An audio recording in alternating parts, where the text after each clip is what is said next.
Hi, எல்லாரும் எப்படி இருக்கீங்க? நல்லா இருப்பீங்கன்னு நினைக்கிறேன். அந்த கந்தன் அருளோட உங்களுக்கெல்லாம் எப்படி தைப்பூசம் போயிட்டு இருக்குன்றத மறக்காம நம்ம சேனலை சப்ஸ்கிரைப் பண்ணிட்டு சொல்லுங்கங்க. இன்னைக்கு வந்து நம்ம உறவுகள் பத்தி தான் பார்க்க போறோம். உறவுகள் பத்தினா என்னன்னா, இப்போ நம்ம அம்மா அப்பா அந்த மாதிரி உறவுலாம் இருக்கு இல்லையா? அந்த மாதிரி நம்ம வேற யாரையுமே வந்து அவங்கள மாதிரி இவங்களுக்கு பதில் அவர்களுக்கு பதில் சொல்லிட்டு நம்ம வந்து எந்த உறவையுமே வந்து பார்க்க கூடாது அப்படின்றது என்னோட கருத்துங்க.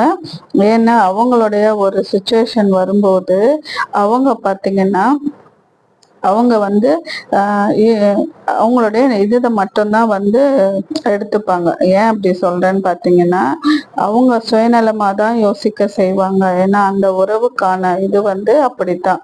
இப்போ அம்மாவுக்கு பதில் இவங்க வந்து நம்மளுக்கு நிறைய பண்ணிட்டாங்க அப்படின்னு சொல்லிட்டு நம்ம வந்து அவங்க தலை மேல தூக்கி வச்சுக்கிறதாகட்டும், அவங்க சொன்னா கரெக்டா தான்ப்பா இருக்கும், நம்ம கண்டிப்பா அதை வந்து செஞ்சாகணும் அப்படின்னு சொல்லிட்டு அவங்க சொல்றதுக்கு எல்லாமே தலையாட்டிட்டு, அவங்க சொல்றதுக்கு நம்மளோட கருத்து ஏதாவது இருந்தாலுமே நம்ம அதை வெளியில சொல்லாம ஆமாஞ்சாமின்னு சொல்லிட்டு ஆமான்னு சொல்லி ஆமா போடாம நம்மளுடைய கருத்துன்னு ஒண்ணு சொல்லும் போது அவங்களுக்கு வந்து அதை நம்ம வந்து வித்தியாசமா தெரிவோங்க. அதே மாதிரி அவங்க சொல்றதெல்லாம் ஆமா சொல்லிட்டு நம்ம அமைதியா இருந்துட்டே வந்தோம்னா அவங்களுக்கு வந்து நம்ம நல்லவங்க, சரிங்களா?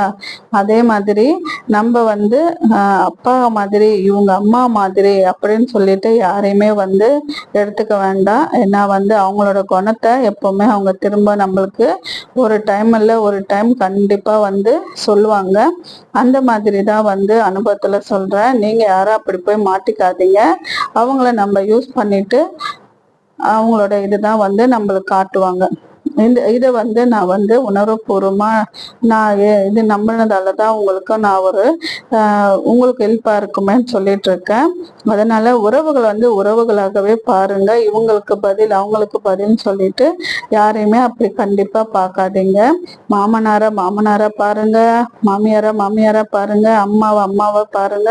அம்மாவுக்கு பதில் சித்தி, என்னோட அம்மா வந்து தங்கச்சி அப்படின்னு சொல்லிட்டு யாரையுமே வந்து பார்க்காதீங்க. ரொம்பவே ஏமாந்து போவீங்க. அதனாலதான் சொல்றேன், என்ன மாதிரி யாருமே ஏமாந்து போயிடாதீங்க. ஓகேங்களா? அடுத்த vlogல நம்ம வந்து பார்க்கலாங்க. தேங்க்ஸ் ஃபார் வாட்சிங் யாஷிகா vlog.